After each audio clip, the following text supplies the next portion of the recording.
Hi friends, நம்ம Erode மூவிஸ்ல RJ Balaji, Meenakshi Chowdhury, Sathyaraj நடிச்சு வெளியாகி இருக்கிற சிங்கப்பூர் சலூன் படம் எப்படி இருக்குன்னு பார்ப்போம். இந்த படத்துல பெரிய ஹேர் ஸ்டைலிஸ்டா இருக்கிற ஆர்ஜே பாலாஜி எதுக்காக தற்கொலை பண்ணிக்கிறதுக்கு ட்ரை பண்றாருன்னு பாக்குறதுக்கு முன்ன நம்ம ஈராட் மூவிஸ்ல வாரம் வெளியாகிற எல்லா மொழி படங்களோட விமர்சனத்தையும் சில படங்களோட முழு கதையும் பார்க்கறதுக்கு நீங்க மறக்காம அந்த சப்ஸ்கிரைப் பட்டனை கிளிக் பண்ணி என்கரேஜ் பண்ணுங்க. இப்போ இதோட கதையை சுருக்கமா பார்ப்போம். ஆர்ஜே பாலாஜி சின்ன வயசுல இருந்தே முடிவற்றலால தனது ரோல் மாடலா எடுத்துக்கிட்டு எதிர்காலத்துல இந்தியாவோட சிறந்த ஹேர் ஸ்டைலிஸ்ட் ஆகணும்னு லட்சியத்தோடு இருக்காரு. அப்படியே ஒரு நல்ல ஹேர் ஸ்டைலிஸ்டா வந்து இந்தியாவிலேயே பெஸ்ட் ஹேர் ஸ்டைலிஸ்டா இருக்கிற ஜான் விஜய் கிட்ட வேலைக்கு போறாரு. பின் அங்கிருந்து வெளியேறி தனியா சிங்கப்பூர் சலூன்னு ஒன்னு ஆரம்பிக்கிறாரு. அந்த பிரம்மாண்டமான சலூனுக்கான எல்லா வேலைகளும் முடிஞ்சு ரிப்பன் கட் பண்ற வேலை தான் அடுத்து. ஆனா அதை பண்றதுக்கு முன்னே ஏகப்பட்ட சிக்கலுங்க. இதனால விரக்தி அடைஞ்ச ஆர்ஜே பாலாஜி தற்கொலை முடிவுக்கு போறாரு. இப்படிப்பட்ட நிலையில அடுத்து என்ன நடந்தது என்பதுதான் அந்த படத்தோட மீதி கதை. படம் எப்படின்னு பார்ப்போம். சில படங்க போக போக தெரியும், இது ஆரம்பத்திலே தெரிஞ்சிருது. படம் தொடங்கும் போதே ஹீரோவோட ஒரு நீண்ட பிளாஷ்பேக். சலூன் வச்சிருக்க சாச்சா, அவரை சுத்தும் ஓவர் ஆக்டிங்கும் வயதுக்கு மீறி பேசுற பசங்க. சாச்சா மாதிரி சலூன் வைக்க நினைக்கிற நம்ம ஹீரோ,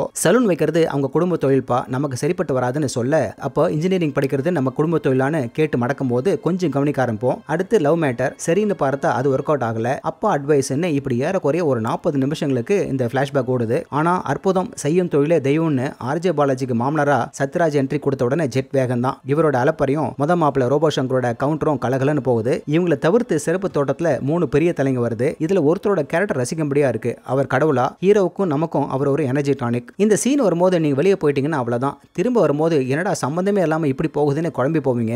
ஏன்னா திடீர்னு வந்த மழையில பிளாட் இடிஞ்சு விழுந்த மாதிரி அரச மரம், கிளி, டான்ஸ் ஷோ, சோஷியல் மீடியால வைரல் ஆகுறது, போராட்டம்னு அப்படியே ஒன்னொன்னா வரும். அதனால அந்த சீனை மட்டும் மிஸ் பண்ணிடாதீங்க. அதனால தான் இதெல்லாமன்னு அந்த கண்டினியூட்டி அப்பதான் உங்களுக்கு புரியும். இதுல நடிப்பு எப்படி? ஆர்ஜே பாலாஜிக்கு படம் முழுக்க சீரியஸ் ரோல் தான். சென்டிமெண்டா நம்ம மனதோட ரொம்ப ட்ரை பண்ணிருக்காரு. ஹீரோயின் மீனாட்சி சௌத்ரி விஜயோட அடுத்த படத்துக்கு ஹீரோயினா வராங்களாம். சத்யராஜ் கலக்கல், ரோபோ சங்கர் நல்ல சப்போர்ட்டிவ் இருக்கு. தலைவாசல் விஜய், லால், கிருஷ்ணதாஸ் ஒரு நிறைவான பங்களிப்பு. இந்த படம் முடிவற்றவங்களோட நிஜ வாழ்க்கை எங்கேயானோ அழுத்தமா பதிவு செய்திருந்தாங்கன்னா நல்லா இருந்திருக்கும். இயக்குனர் இதுல பல விஷயங்களை எதிரியே கொட்டிடலான்னு முயற்சி எடுத்தது தான் கொஞ்சம் அரிச்சியை கொடுக்குது. மொத்தத்தில் இது ஒரு மோட்டிவேஷனல் படமா நினைச்சு பார்த்தீங்கன்னா தாராளமா ஒரு தடவை பார்க்கலாம். ஓகே ஃப்ரெண்ட்ஸ், இதே போல இன்னொரு சுவாரஸ்யமான பட விமர்சனத்தோட சந்திக்கிறேன். இந்த விமர்சனம் உங்களுக்கு பிடிச்சிருந்துச்சுன்னா உடனடியாக லைக் பண்ணுங்க, ஷேர் பண்ணுங்க. நன்றி.